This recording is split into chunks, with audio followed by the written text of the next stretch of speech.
You got 2 minutes, guys, 2 minutes. Is everybody's microphone? No, come in.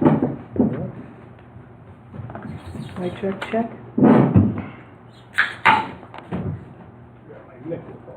Sean, you're ready to plug in when needed? Yep, I sure am, as long as Brad has got me switched over on Yep. the comes. Yeah, Brad, you can send, or just give me a buzz tomorrow or something on top of that. Yeah, I'll send them to you tomorrow. These be on the agenda for next month. Yeah, Jason Riley will be That will be on, yeah. and then they don't have, Hi, Mr. the other ones How are are just you? conceptual. So this one Living the with dream. Hydrorex there. How's your lovely they submitted wife? a bunch of stuff. And the There's an boys? application there. Everybody's They good? wanted to be on the agenda for, They said, they just Wayne's a submitted- little iffy. so we should say it's not complete. Remember when you guys... I know Karen just reached out to him. Remember when you guys I know were when I playing talked to baseball him, and if Wayne never hit it, I'd yell, run, Forrest, run! Wade kind of thing, I know, they know they're not ready. Dan, you remember. So I have a maybe we really should big wait. mouth. Yeah, 'cause Unless I they mean, just want to bring conceptually to talk about it. yeah, I mean, I think they're aware that it's there. I mean, I always defer to you guys, you as if you have time to review it. If you don't, then I could do it, but just, no matter what, they're gonna have to have a Okay, second. 1 minute. yeah, because we don't have everything by now. We're gonna have to be posting, and then it's gonna be Yeah, it's a conditional use. because it's gonna have to go. I don't have July. Well, and also, we don't really want to talk about the conditional use. It's something public health. Yeah.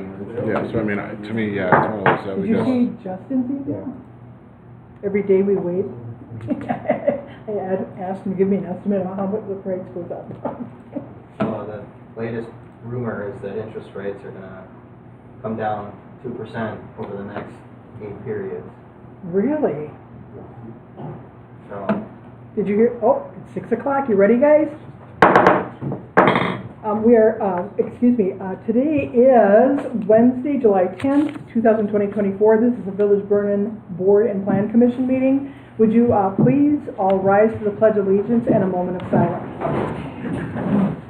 I pledge allegiance to the flag of the United States of America and to the republic for which it stands, one nation, under God, indivisible, with liberty and justice for all.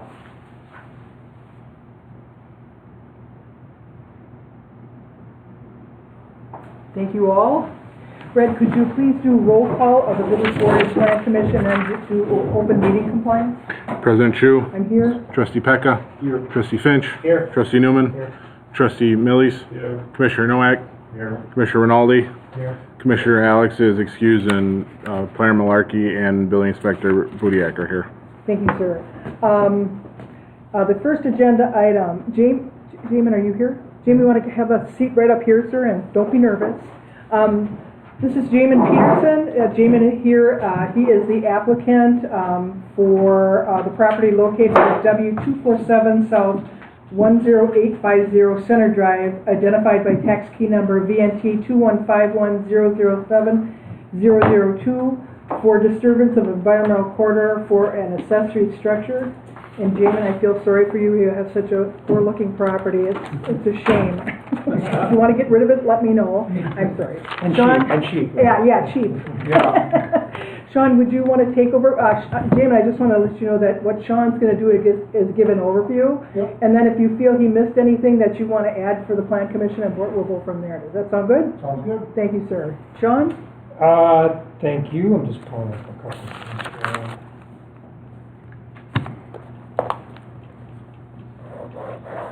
Okay, so there's two items on the agenda tonight, and I guess I'm going to talk about them both at the same time. They're separate agenda items, but there's two things. One is a disturbance area in the environmental corridor. And you can see on the overhead here, here's this property, about 84 acres. It used to be owned by the Norris Foundation. The dark green is environmental corridor. The light green is water and wetlands. Not perfectly accurate, but general sense. There is a portion of the property in the north end that's technically outside of the environmental corridor, and then there's some isolated natural resource area here. What that means for most of you have been through this before. We've approved disturbance areas within the corridor in the past, but some of you may have not. So these are essentially protected. If a property is entirely within an environmental corridor, we by default allow up to 32,000 square feet of disturbance area on that property. But if there's areas outside of the corridor, essentially, if you want to build in the corridor, you have to get approval from the village board after a recommendation from the plan commission. So that's what he's doing. There's an existing house here, and I'm going to turn this off. He essentially wants to put the accessory building just northeast of the house. There's somewhat of a clearing there. There's a few trees that would be disturbed. As part of the application, he submitted the disturbance area, which is customary. Essentially, the accessory building would be 3,932 square feet, including a covered porch area here onto it, and then he's looking for 30 feet outside of that for the disturbance area. As part of this, you can see that there's a couple of deciduous trees that would be disturbed, and then there's a few pine trees in here as well. So that's important to know. And again, that most of the area is already cleared in a clearing. If you were to put he could potentially put if I zoom back out again, put the accessory building in the area that's outside of the corridor, which is up here. That would be possible. Obviously, it would be very far from his home. And the other thing, that would require a waiver from the planning commission because it's closer to the right-of-way than the house is. The proposed location for the accessory building is obviously fairly secluded. It's wooded. This property is accessed by a long driveway out to Center Drive. So essentially, the planning commission would recommend approval of disturbance area. The board would approve it. The accessory building is a planning commission only item, which should be next on the agenda. I think the only thing I'd add in terms of my recommendation is that a few additional notes should be added to the map if this is approved. One would be limited disturbance of all land altering activities, vegetative removal on proposed 3,932 square foot accessory building, and then our standard notes for environmental corridors, essentially saying that nothing else in the environmental corridor can be disturbed, and then our standard reimbursement. So that's all I have on the disturbance area item. Jamie, is there anything that you'd like to add that Sean might have missed, that you'd like the plan commissioner or village board to know? I would say probably most importantly, as far as area of disturbance, there's maybe 6 to 7 trees on there. But if you see them on site, I think there's 4 dead trees already, Yeah. pines, and then there's really one decent black oak, and the rest are just white pines, which I got about 500,000 of them on the property, so it's pretty minimal amount of disturbance as far as trees go. Thank you, Jamie. Any questions from the plan commission or village board? Dan, you have no questions? Any question, I didn't know we were getting into it yet, but there are 30 feet around the building, is that necessary? Is that, It's not. When I talked to Brad, he's like, make sure that you're doing enough. Obviously, when they build the building, they need at least 10 feet of, it has to be clear with at least 10 or 15 feet when they actually build the building. right? On the north side of the building, it's a bunch of scrub brush, and then it kind of just drops off. Back from when they built it, I think they just burned up a bunch of soil and stuff over there. So it's all like scrub brush and box elders and stuff like that. So I just want to, I want to remove those trees within that 30-foot area so that branches and stuff like that don't potentially fall on the building in the future. And per your drawing, the only trees that would need to be removed are essentially on the south side. The north side is just scrub and so on. Correct. Okay. Yeah. 20 feet wouldn't be enough there? I mean, it would, but there's really nothing there. It isn't like he told me to go bigger than I should, just in case. So. Well, it's an environmental corridor for some reason. It is. And, for those that don't know, environmental corridors are usually identified mostly based on wetlands, which this isn't, there's wetlands on the property, but there's no wetland here, or native trees that are worth saving, or steep slopes. In this case, it's identified because of the wetlands on the property and the vast amount of trees. And so That's why it's environmental corridor. I mean, again, if you look at the property, it's 84 acres, almost entirely in corridor. And this is pretty close to the house with a clearing that's mostly there already. So it's not a terrible place to put it if you're trying to protect the rest of the property.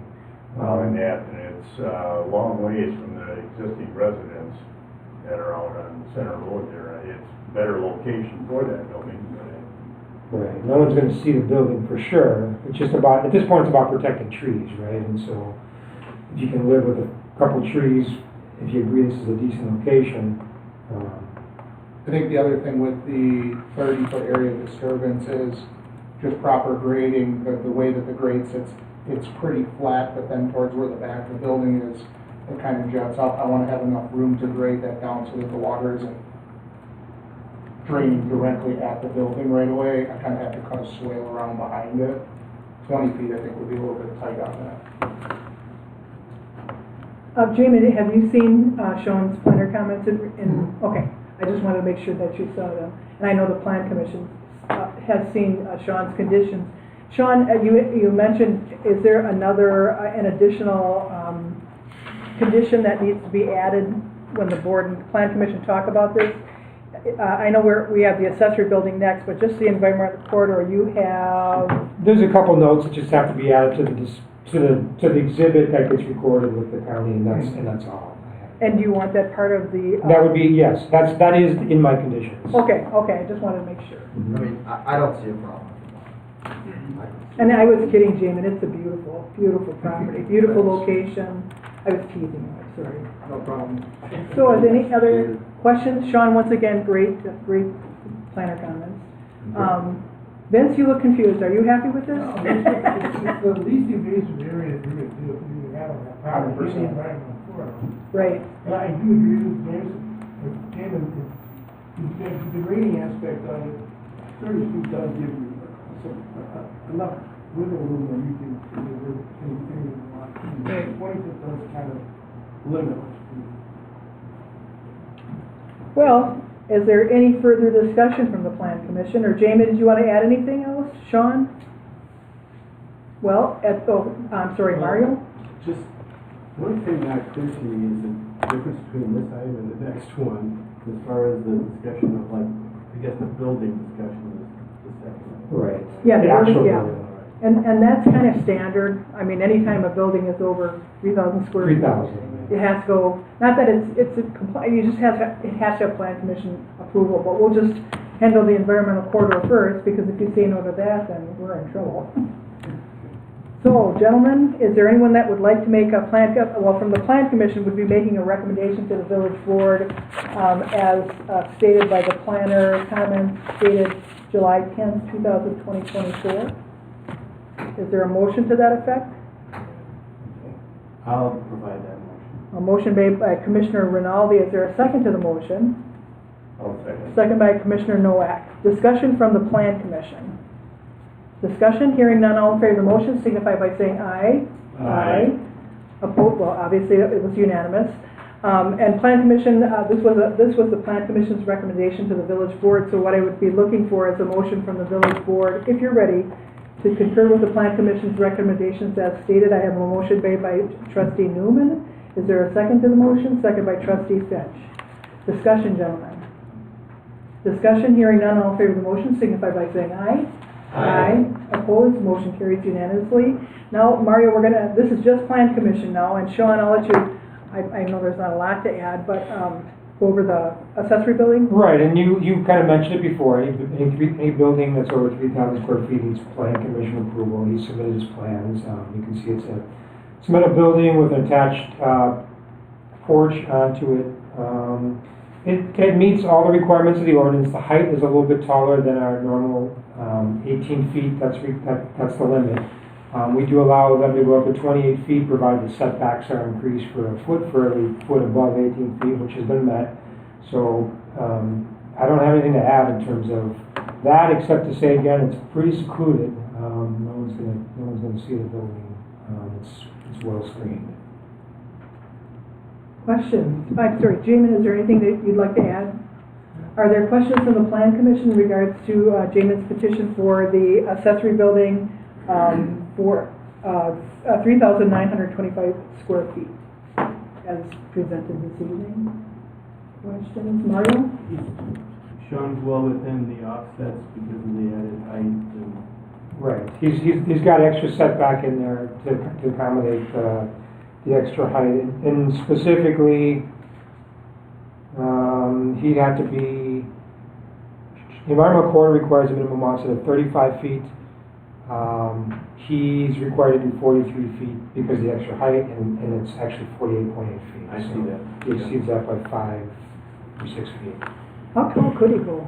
28 is the limit. Oh, that's the max. Mhm. Oh, I thought, too certain. So what I'd be looking for, if there's no discussion, is there a motion from the Plan Commission to either approve or deny the request of Jamin Peterson for the accessory building 3,925 feet with the 10 conditions as stated in the planner's comments dated July 10th, 2024. I will so move. Is there a second? That was by Commissioner Nowak. Is there a second to that motion? Second. Second by Commissioner Rinaldi and Millies. We'll take Mario. Okay, Jeff, is that okay, Jeff? Sure. Discussion from the Plan Commission on motion on the floor. Discussion, hearing none, all in favor of the motion signify by saying aye. Aye. Opposed? Motion carried unanimously. You're done, Jamin. Sounds good. So just to clarify, so you have to get that modified, and then just send it over here, and I'll take a quick peek at it, and it can be recorded, then we can issue your permits for your accessory building. Get it recorded and then issue permits. Perfect. All right, thank you. Thanks, Jamin. Have a nice night. Good luck. Dave and Rick, you want to pull up a seat? You guys are next. Plan Commission and board members, the next agenda item we have is the applicant Dave Hoffman on behalf of Rick Rinaldi on a conceptual review of a potential amendments to the Village of Vernon zoning code, specifically section 322B, paren 9, paren A, reducing the setbacks for buildings related to landscaping, lawn and garden business conditional uses, and setting a public hearing date. Mr. Hoffman, what I'm going to do is have Sean give an overview, and then if you want to add any information, or Rick, you too, but Sean, I'll hand it over to you for now.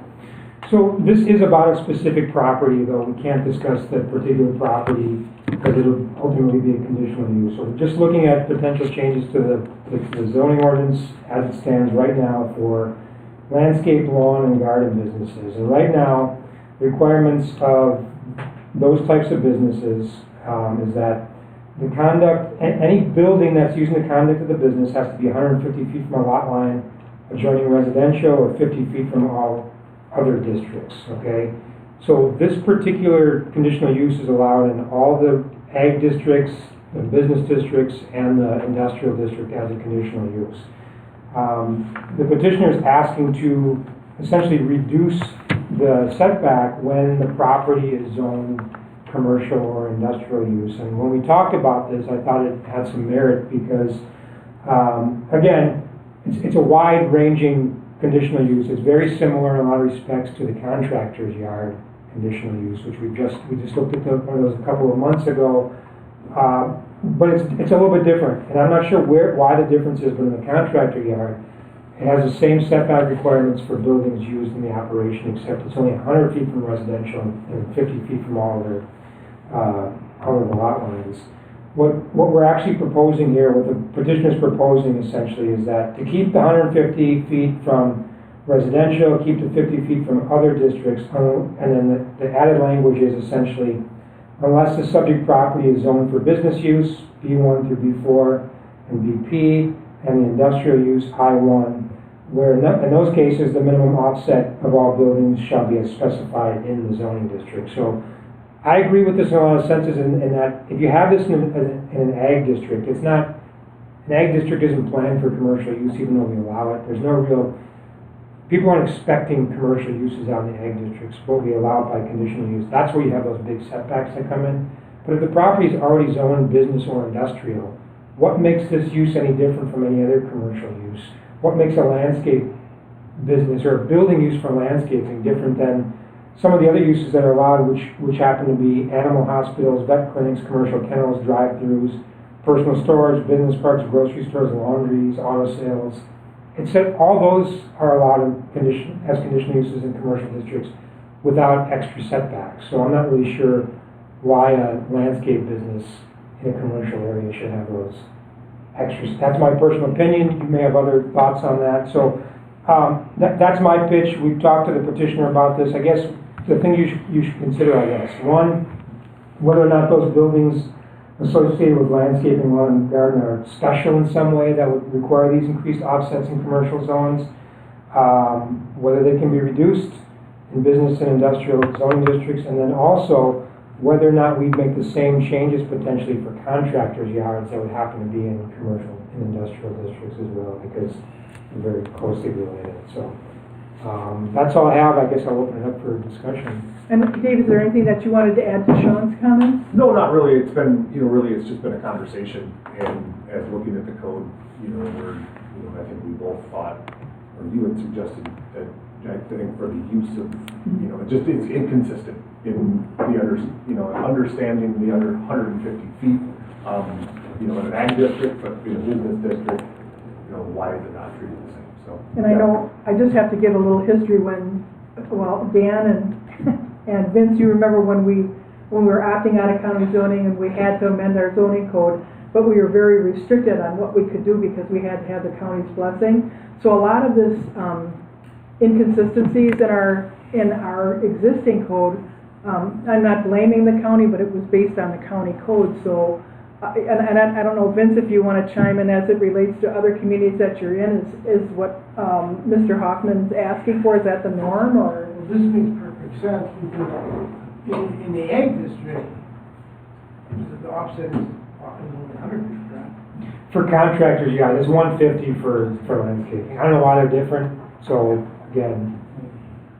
But you're right, Karen, when we did our transition, Dan, you remember this, we proposed different changes to the zoning ordinance, and the county would interject to give us a list of what we could do, what we couldn't do, because they had ultimately, Yeah, we were opting out, but we didn't have any power. Right. very limited power. Dan, did you want to add any I would history? think a big concern would be what the property next door is being used for. And if we got a funeral home, we don't want a landscaping business right next door to it. Well, Because of noise and dust, and I think that's the reason for the bigger offset. right. It'll be a conditional use. We do allow auto sales as a conditional use right next to, that just has to follow the setbacks for commercial zoning. So why is a landscape business different? Being a conditional use, we would have Those are conditional uses as some well. say as to how far it could be off the lot line, couldn't we? Yeah, we could, as someone comes in and proposes something and you take a look at a property, it's a conditional use, yeah, you could put reasonable conditions on it and say, yeah, we think this building is too close to the because the residence next door is super close to the building, you could make that a condition of approval, yes, you could. I would rather see some wording in there that would say it could be modified or waived by the planning commission. For commercially zoned properties. Right. Okay, I don't disagree with that. The other piece of the puzzle here that I didn't mention that's kind of doesn't make any sense to me is it only says buildings used in the conduct of business. It doesn't say anything about the yards, the mulch, the outdoor storage of equipment. It doesn't say anything about that. So all that can happen up to the setback, but the building itself has to be 150 feet away? That doesn't make any sense. Yeah, is there any, That should be adjusted. or some type of language we could put in there? Well, so it should be the same. It should just be any part of the operation has to be a distance away, and whatever that Right. distance is. Yeah, At least we should be able to go back and look at the plan of operation and say, all right, it really shouldn't get this close to the property line. Right. So maybe we change them both to 100, both contractors' yards and landscaping to 50 feet for residential, 100 feet for. 100 feet for residential, 50 for others, for building or any part of the operation, with exceptions that could potentially be made by the planning commission board for commercially zoned and industrial zone properties.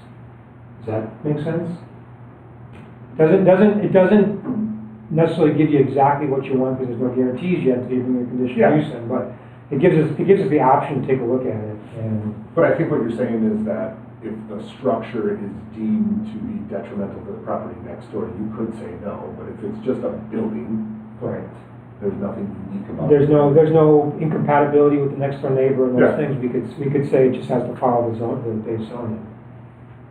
So again, this is just conceptual discussion. We'd have to bring it back with language to a public hearing.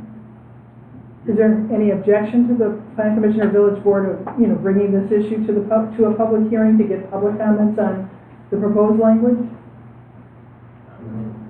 My question is, this landscaping, is it just public coming in and out buying materials, or is it just? That's possible. So the conditional use allows that to be approved as part of it. We can't talk about what they're asking for at this minute. So it does allow it as a condition, it just has to be approved by the plan commission board. So if you think it's a good fit for the area or the location, you could approve that, but. So we can't ask why they're requesting this. No. No, that would be. But if we think it's a bad fit, we can still. You can still say no when they bring their application in. Well, you can say no, you can't say no if they can meet all the conditions in the ordinance, but you can require them to meet those larger setbacks if you feel that's important. Sean, what's the HPN property, the one on 164? It was an old greenhouse, and now is that a landscaping business, or it's right on 164? It's right south of Janesville, right out of, Yeah. across from Papa Stash. They had a business on Center Drive. They moved it to 164, right at the village's edge. This, in between the I two can't villages. think but of this, the property. but landscaping also covers greenhouses and Yeah, something that it's garden center, garden center landscaping. Yeah, that's Yeah. more of a garden Yeah. center, yeah. yeah, but they all fall under this category of use. Whether you have a greenhouse, garden center, or you're just a contractor that just does landscaping off-site, it all is the same. Well, that probably looks so pretty compared to what it was before and what it is now. Sorry, commercial. So, Plan Commission, do you have any objection to bringing this language to a public hearing next month? Would that be the recommendation? Oh, I'm sorry, Mr. Nowak? Or are we changing the language? Yeah, to what I mentioned, Yeah. as you suggested. Right, and then bringing it to public hearing to get public comment? Is there any objection from the Plan Commission? Would that be your recommendation to set a public hearing for the proposed language? I'll make that recommendation. Is there a second to that motion? I'll second. Second, motion was made by Commissioner Trustee Millie and seconded by Commissioner Nowak to set a public hearing date next month, right, gentlemen? Mm-hmm. Was that in your motion? Yeah, that's next month. That would be. I believe the 14th of August. Just want to make sure, because remember we did that once before and got the wrong date. I That is see the August 14th. August 14th. Discussion on that motion. Discussion, hearing none, all in favor of the motion signify by saying aye. Aye. Opposed? Motion carried unanimously. Is there a board member ready to make a motion to concur with the Plan Commission's motion that was by Trustee Newman? Is there a second to that motion? Trustee Finch? Discussion from the village board.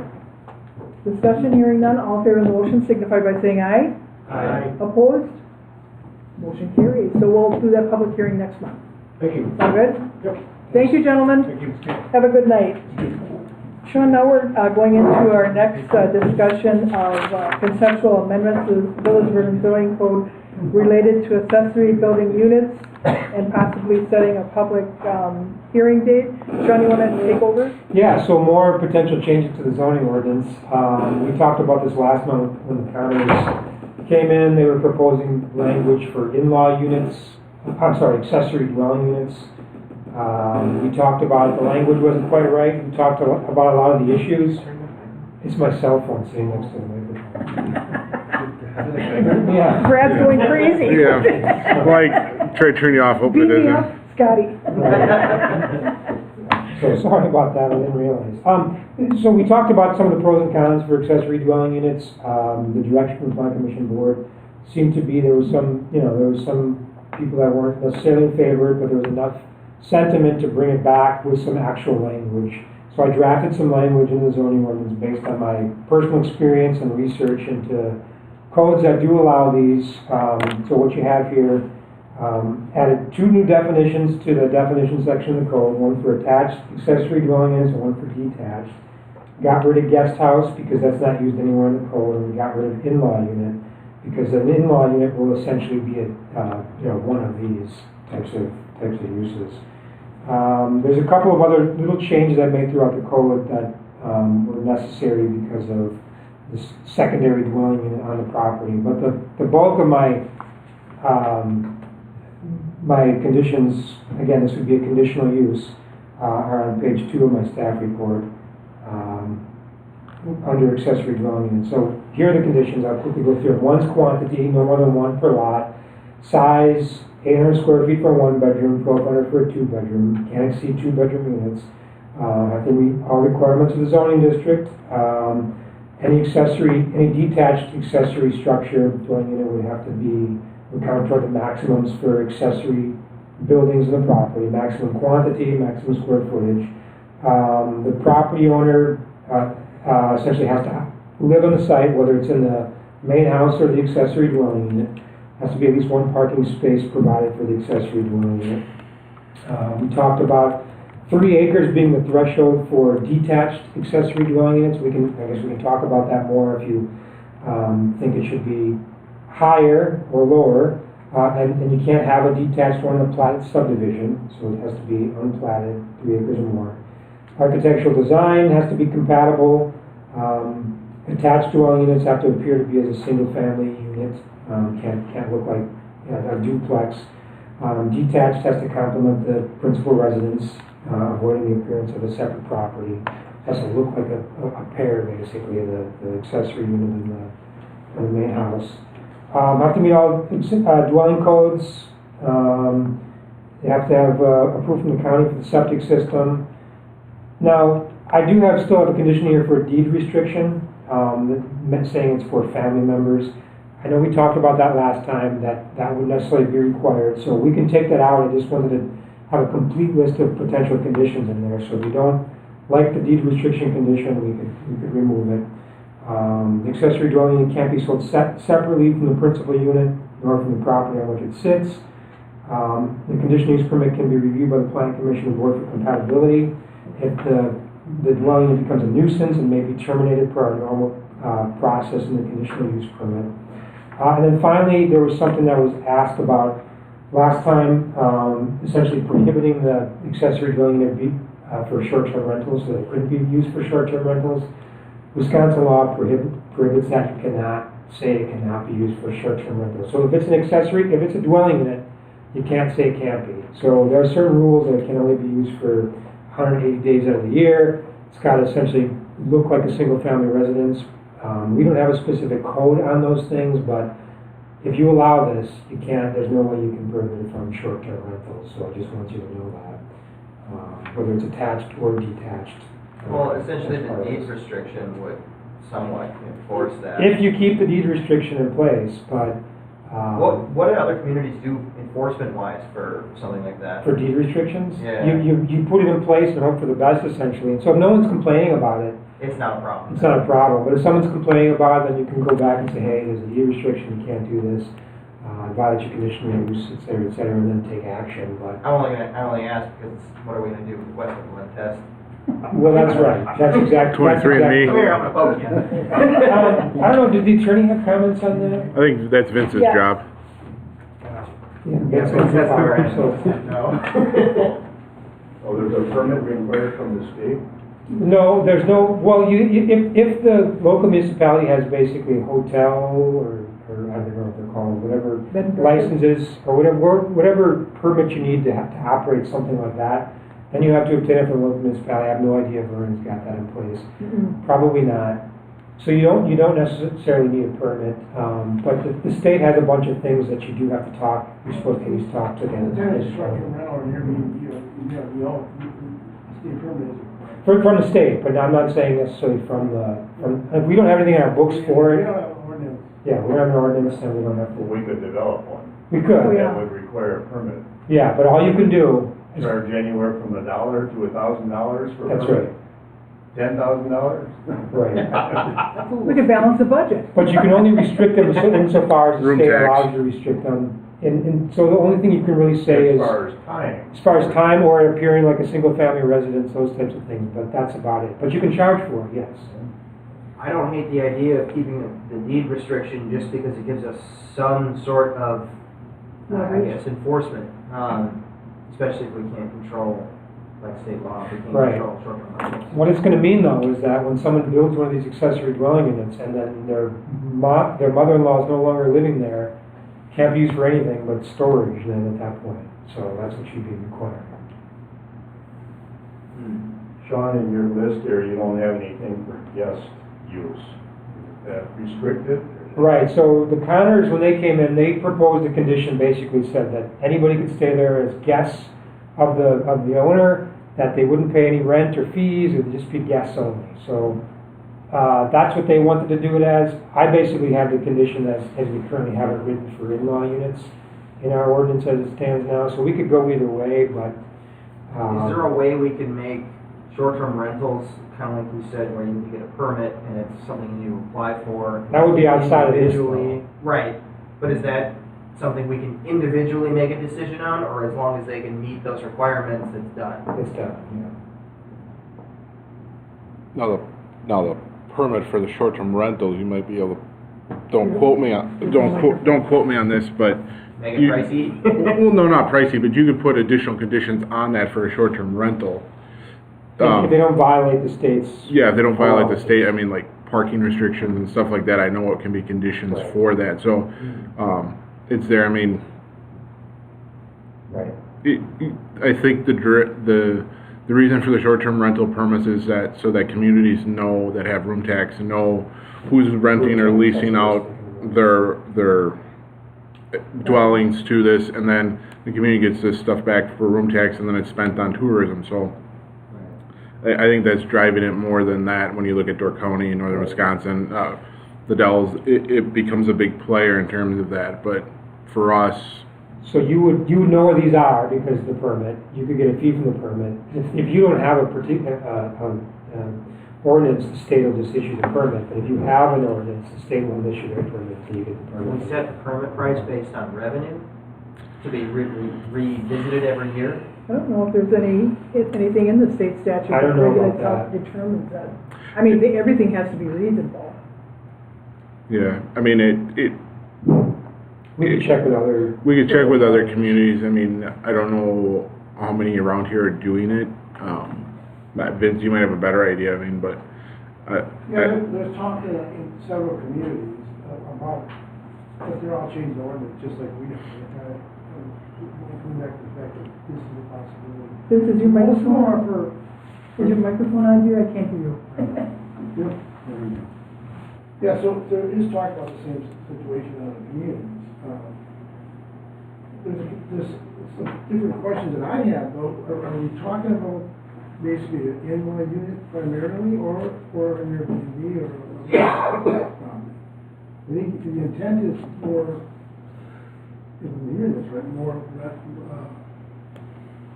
in-law unit. Yeah, right, but the concern last time was, well, if you allow these, then they could be rented out for short-term rentals. Oh, and Vince, too, one of the questions that came up at the Plan Commission last month is when people, obviously you're the first contact, when people want to do a conversion or build something, how often would you say in the last 5 years have people inquired about a mother-in-law unit or a guest house or? Probably, I would say probably 3 or 4 years. Now, a lot of times it's with, because other communities are doing this. When they're buying a property, they'll inquire whether this is the potential for them to do that. One question, if I may, real quickly, we got, as far as, when we increase the acreage, it looks like you're basing on our accessory building ordinance, correct? And the square footage on accessory buildings? We were limited to 800 square feet and 1,200 square feet. But, if you get, once you get 3 acres or greater, then you get 3%. So, I mean, theoretically, could they have an 800 square foot, 1-bedroom guest area and then a, barn dominium type thing, big garage on the property? I mean, I see what you're saying, but I think the idea is that these are accessories, so they shouldn't become mansions of themselves. It should be a small unit for 1 or 2 people, a couple of bedrooms, and so the square footage should be fairly limited so that they don't become something more than they're supposed to be. I'm just saying, the way it's written, there probably is potential for that. Potential for what? For you to have a small in-law unit or a small 1 or 2 bedroom unit, but then you could not find a commercial. You could have a huge garage on it. You only allow Yeah, you one could. Only 1 ADU. But yeah, your number of accessory buildings and your total size includes the accessory dwelling. So if you're allowed to do 2, one of them can be an detached accessory and one can be a garage, right? Vince, did you say you are seeing other communities considering this type of language in their zoning codes? Yeah, some of them are looking into that. As I mentioned last time, I don't have any communities I work for that allow detached accessory units. Do you have any that allow them? There's a couple that allow basically with planning commission approvals. Like a conditional use? With conditional use, right. And that's probably the best way to go, don't you think? It is. I think I mentioned last time that Madison, Milwaukee, the biggest cities in the state allow these by right. Permitted by right is a way to combat affordable housing and all those other things. You can just do it. If you can meet the requirements, you can get a zoning and building permit and you can do it. I don't know too many, I can't think of any on the top of my head that allows detached accessory. Although Vince works for a couple. I can't give you any examples except. And There's a couple in Walworth County, although Walworth County, they're a little more restricted here than we were in Walworth County for the in-law units. There's no conditional use required for an in-law unit, provided there is door accessibility Right. from the main structure to the head. Yeah. Just lumps them all together and essentially just makes the break. If it's 3 acres or more, it can be detached. If it's not, it's got to be attached. We don't really care about the inner doors anymore, as long as it appears to be a single-family house, right? Vince, these aren't allowed in subdivisions in the other communities you're talking about, because that's one of the things the Plan Commission talked extensively not to have it in a subdivision proper. Right. So we figured that would cause problems. Dan, I can tell you want to talk. I'm just wondering what we do with this house after grandma dies. Yeah. You could build her a house and she's gonna be in there for a year and a half and That's what. I know in this That's- proposal. That's the problem with the deed restriction. Yeah. The proposal that they submitted, they said it's gonna be, increase the value of the property. I think it's gonna be a detriment. You think so? Who's gonna, aren't you limiting your sales of your home if you wanna sell the property? Not if you can rent it to somebody else. Like you got a rental income right there. If we don't have deed restrictions, for instance, you can buy and you can make half your mortgage on that accessory. My only rent. concern is how to, I guess, make sure that doesn't become a problem if it is rented out. Either you allow it or you don't, and if you don't want to allow it to be rented out, then it's got to be deed restricted. And then after they pass or move on, then you have an issue with a property that sits. They build this nice 2-bedroom thing, and all they can use it for is storage. So I think if you're going to allow accessory dwelling units, you almost can't deed restrict them because it's not practical. I have no problem with the mother-in-law units if it's attached. I'm not in favor of detached buildings. However, that can be problematic too, though, just because you have a separate unit, so. Right, you can rent that out too, Right. the same way. Less likely. Less likely because you're living there right next door, but I don't know that the difference between it being attached and detached is that big of a deal when you're talking 1,200 square feet. I think the difference is that you could convert the area that you added on for the attached one. You could rip out the bathroom or the kitchen or whatever it is and use it as extra living space in your house, right? Once it's detached, you have a whole separate house. Right. How does it work in other communities, Vince? Or is it so new that It's so you? different, in detached facilities, in some of my communities, in the lake communities, everybody has a garage, and everybody has a bathroom in that garage, and everybody has a man cave, or so, and then the only thing during violation, you can use it all day long, you can get up at 6 o'clock in the morning, you can have a party in there till, as long as you don't sleep somewhere. Just can't sleep in You there. can't sleep there, that's when. And who- when you're in violation. Right, who's enforces gonna that? exactly? I'm the sleep police. Yeah, it's not easy to enforce. Well, if the neighbor complains and we see Right. they're in violation, we can make them tear it down. I doubt it. Right. But we could at least, we could pull occupancy if it's a conditional use, right? Yeah, you can terminate the conditional use and pull the occupancy again, but I just think it comes down to, I think the deed restriction is tough. We currently have the deed restriction as part of our attached in-law units. It's required. But again, I think that's an easier conversion back to regular living space than separate house you're building. I'm just curious, what would the complaint be, that they don't like the person living in that house? Sure, they're partying, right? This people are renting it, they're partying all night long, and they have barking dogs, and what are they doing Well, we there? have ordinances for that. Right, but again, it's a rental, right? But that can happen. I know. I mean, trust That me, can happen anywhere. that I happens know. a lot here now with I just people know. living in their own But it's homes. obviously detached, it's obviously a rental. I can give you names, Dan.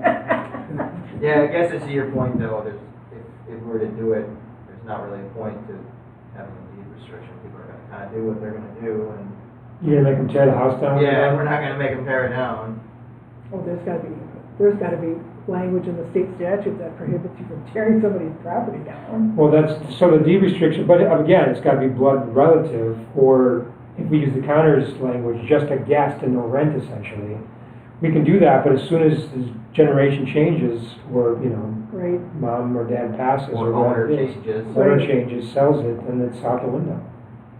It would just be it'd be a daily citation. Right. Is what it would come down to in court, and. What do you mean, I bought this property, I can't rent it out, I have a second house here, and, I'm Right. going to court. Right. And this is done automatically in Milwaukee, and not that we're It's Milwaukee. permitted, yes, it's permitted Permitted use. use in certain, Yeah, because again, they're trying to make housing more affordable and have more options and. If it is rented out, can we have some type of room tax and meet requirements where if it's gonna be a rental, it needs to meet certain conditions? If it's a short-term rental, yes. We'd have to ask Attorney Macy if we could require them to have a permit if it's a rental property or something. Only short-term, Sean said, right? Well, you can't charge a room tax for someone renting. We couldn't charge a room tax, but you could have you might be able to have a permit Like or a a license, permit or something. license to have it, that way, and then you'd have a license fee, but License fee that it's, where you're meeting a certain set of conditions, where if it does become a problem, you say, hey, something's gotta change in the current. How do they conditions. experience with that? I briefly looked up, I think Steve Milwaukee has something like that, I don't know if it's, it may be a potential option to do that, but. Milwaukee did I on like, the fourth. I like the idea of looking at that, just because it gives us some sort of enforcement. I love the idea of an ADU, I just wanted to enforce it. But to play devil's advocate,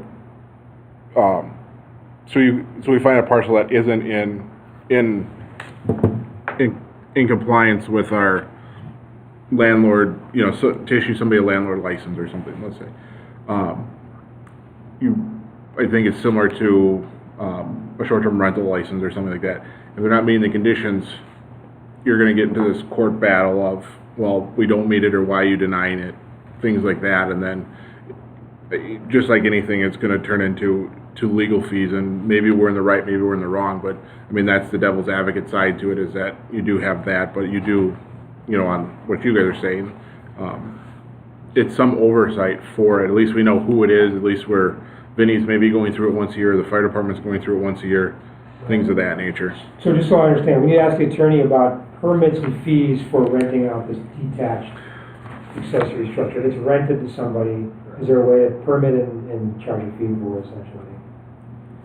I was just thinking as Brad was talking as well about the size issue. I know we say 3 acres on here, but wouldn't it make more sense, because there's 2 separate units, just to say double, whatever the zoning requires, at least double the minimum zoning lot size, not in the subdivision for detached?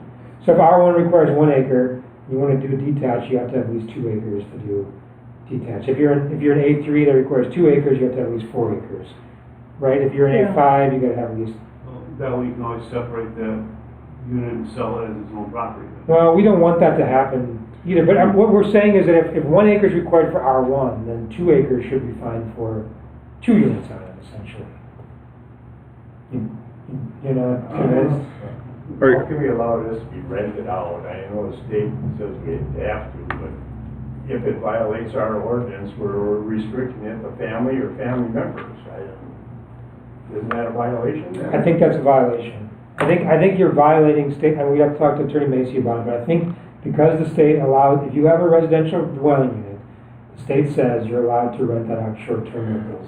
There's a strong lobby that got all this passed, essentially. So you can't just say, now I'm gonna restrict it from being rented. Does that apply to ADUs, or does that apply to the principal building? It just applies to any residential dwelling unit. And there's, I think by having a detached ADU, we're opening a whole can of worms here.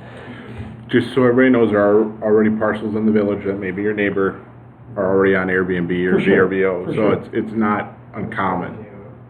Yeah, I mean, of course it is. And I mean, I hate to say this, but we have a lot of properties that are actually rented in Vernon, and there are problems with just a single-family home. It's not, And there's problems with properties that are owned by people too. Right, you know, right, it's not- yep. There's a lot of neighbor issues in a lot of communities. Of course, It's not just- absolutely. I wonder if we can maybe investigate the permits and the fees and maybe bring it back for another discussion. Or at least before- have some control.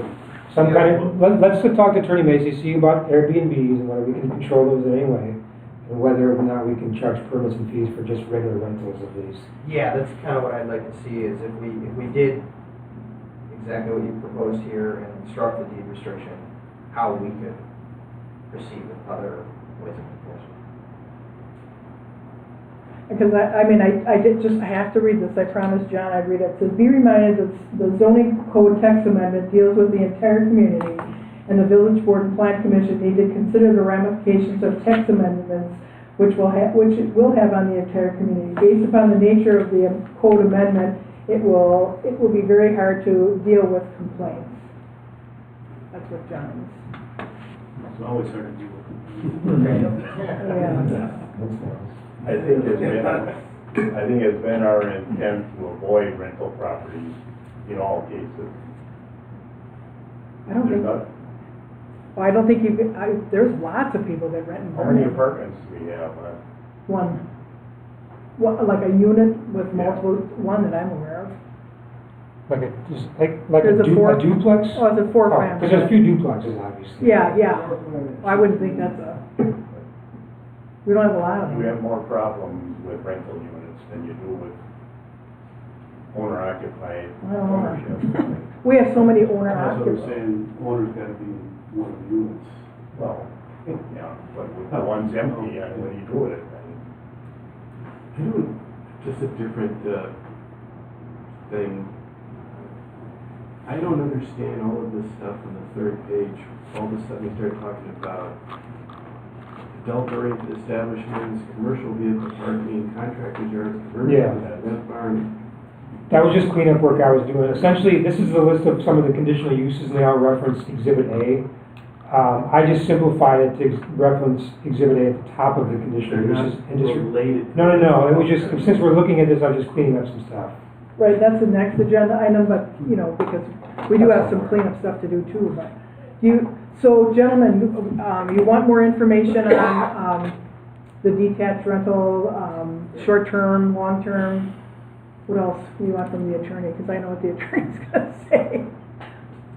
I'm trying to think. Well, these are great questions. I mean, we should know exactly how far we can restrict Right. these and what we can do with them. Any other In case issues? there is a problem, what recourse do we have? Right. What's the magic of the 7 days? Why does it go from 7 to 180? What happens in days 1 through 6? Anything can happen. From the state statutes, I'm not really sure. It's related to rentals on weekends only. So, if you can have the rental for a week, I guess the state basically thought that families would rental on the weekends, then you have, parties and, after parties and, There's if we can't cut a problem, There's properties that are being rented out for the RNC in Vernon. For big money.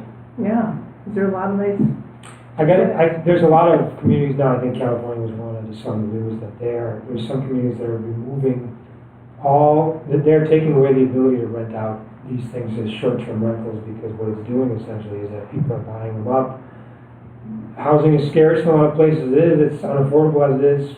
People are buying them up just to rent out, so the stock of single-family homes is going down, because people just buy them up as investment properties to rent them out for short-term, so that would be an issue here, but Yeah. some communities are dealing with that. like what Brad said, like in Door County, the Dells, Right. the demand for units there is, I don't think that Vernon will ever get that. Well, you got the Vernon Marsh. Right. So So gentlemen, we want some more information on this before we set a public hearing. Yep. I'm sorry, Dan, go You know ahead. where I stand on the detached units, but if it goes ahead, I would like to see another requirement that all the ADUs and the principal dwelling share a common driveway access. Common driveway? Yeah. I like that. That'll really get them fighting, Dan.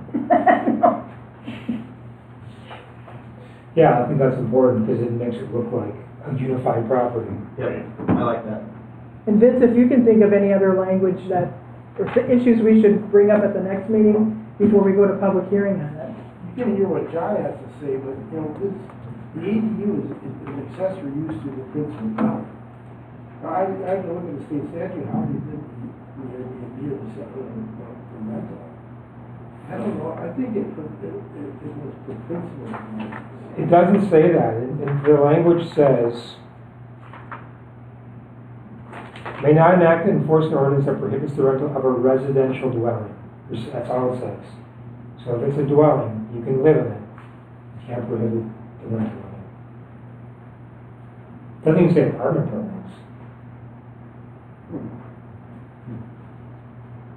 Gentlemen, anything else you'd like to, go ahead, Dan, I'm sorry. One more, under Pren H, Sean, we've got the architectural design requirements, under it. Number 1 there, an attached ADU shall be designed together with the principal dwelling unit to appear as a single-family dwelling from the street. If we're allowing detached ADUs, what difference does it make if that attached appears as a single family? Well, I think at least the siding should look the same, the colors should be the same. Well, the idea is it's so small. It's first of all, the attached are only allowed on the smaller lots, right? Detached is more room.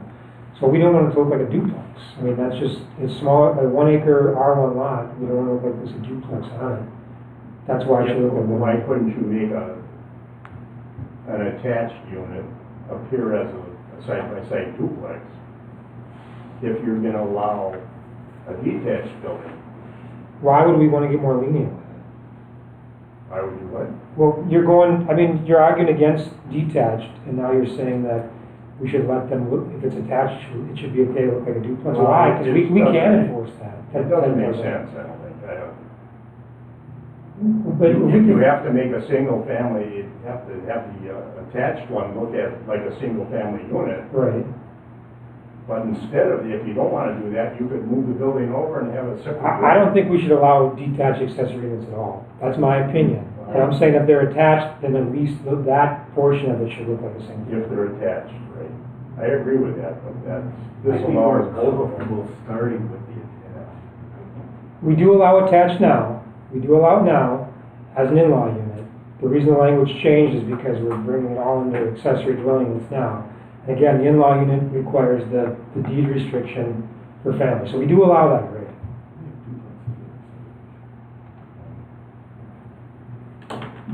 Yeah, there was a lot of zoning for a long time. We don't allow now except as the multi-family district that's got to be rezoned to R4 now. So, I don't know, again, I think I made my opinion clear last time, but I'm not a voting member. I just think, I don't know if there's a need to have it detached. I mean, I get why someone would come in and say, hey, my mom wants to live on her own, she wants to be close by. I do get that argument, I do. I just think it's a big can of worms.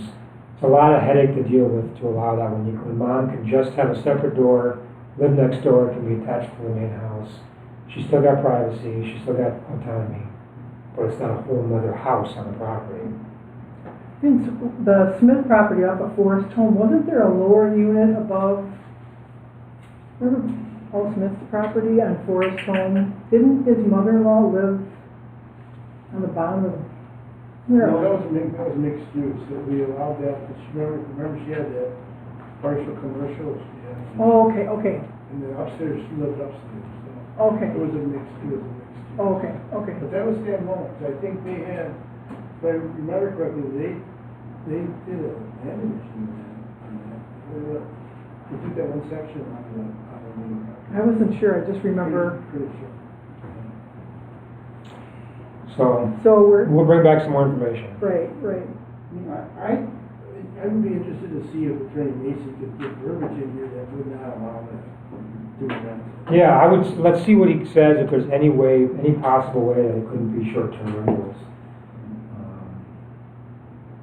And so doesn't do away with the long-term rental issue unless we have a deed restriction. I just think it's dangerous to put a deed restriction on a second house on the property that says it can never be rented except to family members or used by family members. Someone's gonna get it down the line and they're gonna sue. They're not a fifth cousin. Right. All you have to say is we're related. You're not, who's gonna make them prove it? Vince, are you gonna make them prove that they're related? I'm going. Right. I mean, you can change utilities, I mean, you can set it up so it's not a separate building, you know, a separate service.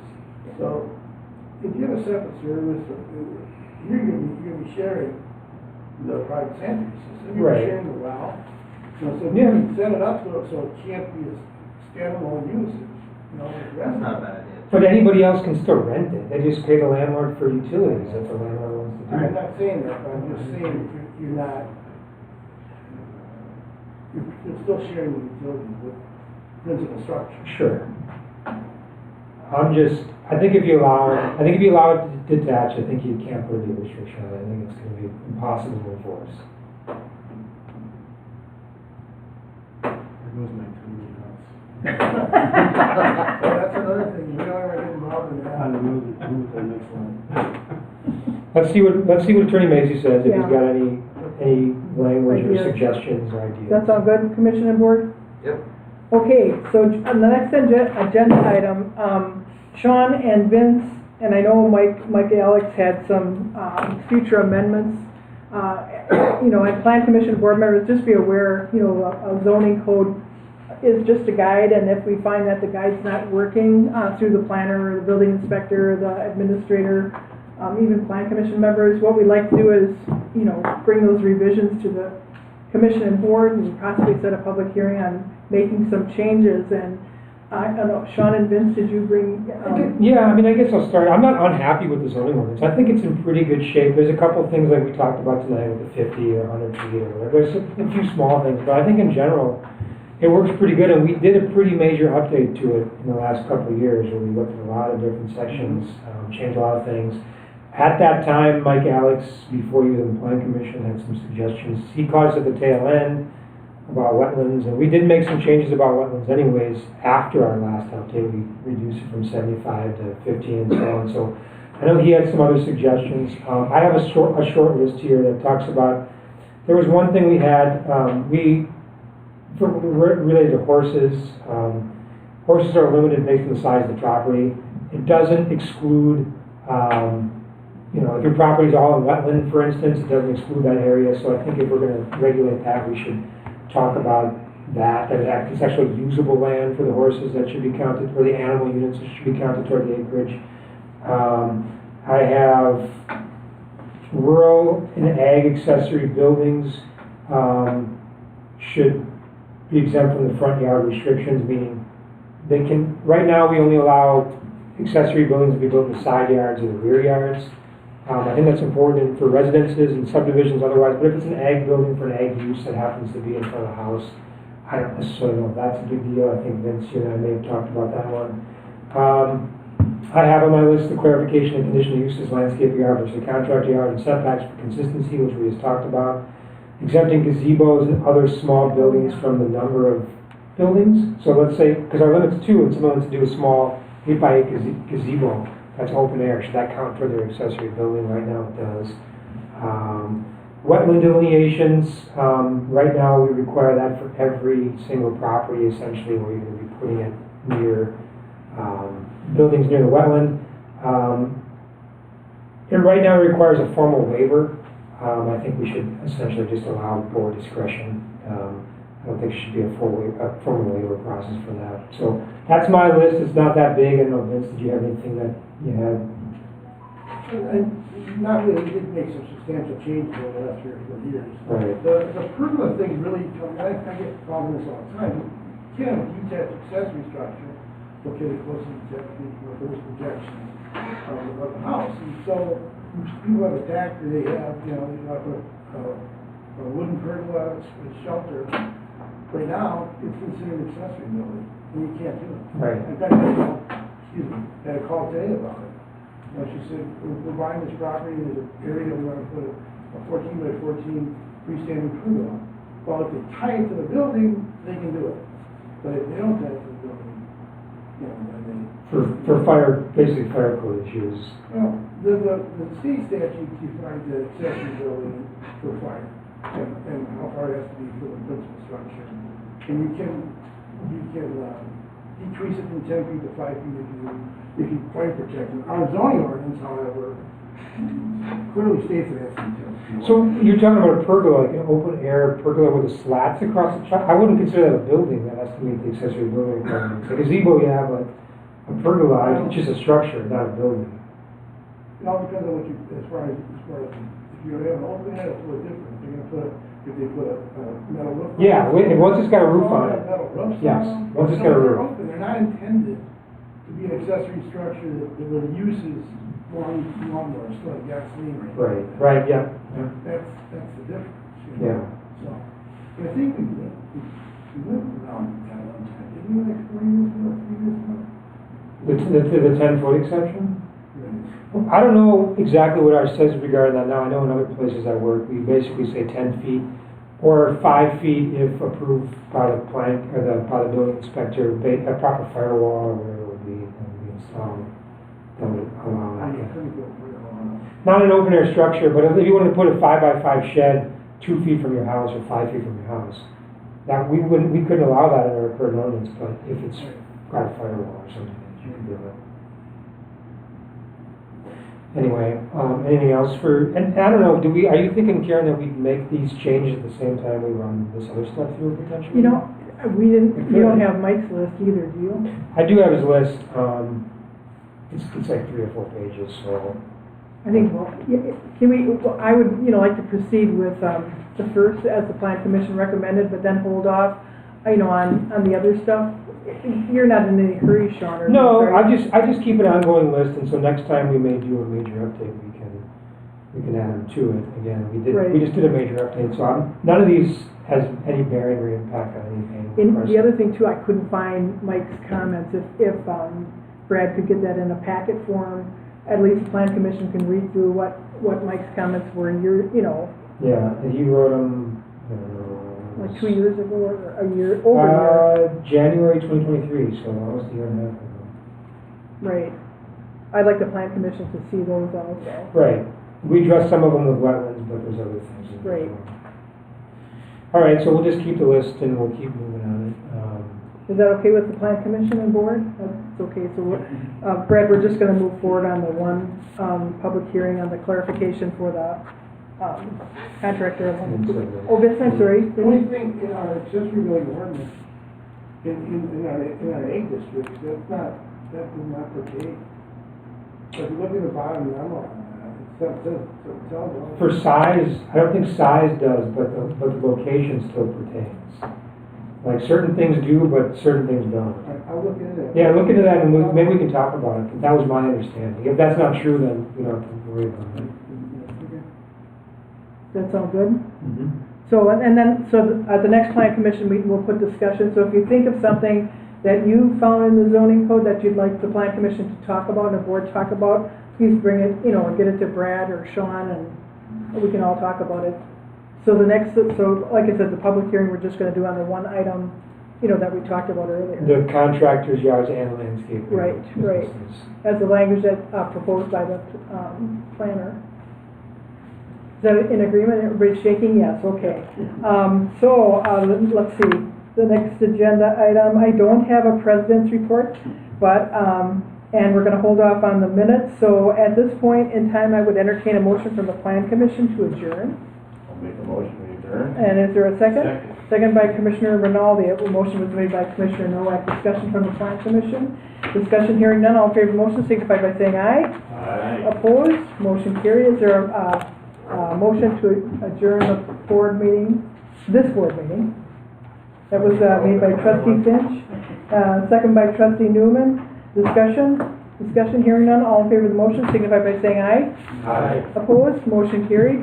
Village Board, Plan Commission and Village Board were adjourned, but Village Board, we're gonna have a meeting after this. Take a 2-minute break. Thanks, Sean. Do you have a copy of the report? I have. Here, guys. Did you talk to? Yeah, well, Vince, I sent an email. I'll call you on. I have no clue what, I don't know. No clue what to do with it, Well, we have to bring it, if he wants the CSM approved, we have to bring it to Plan Commission. but- Yeah, right, and I know, Days are getting shorter. Yeah, they are. I don't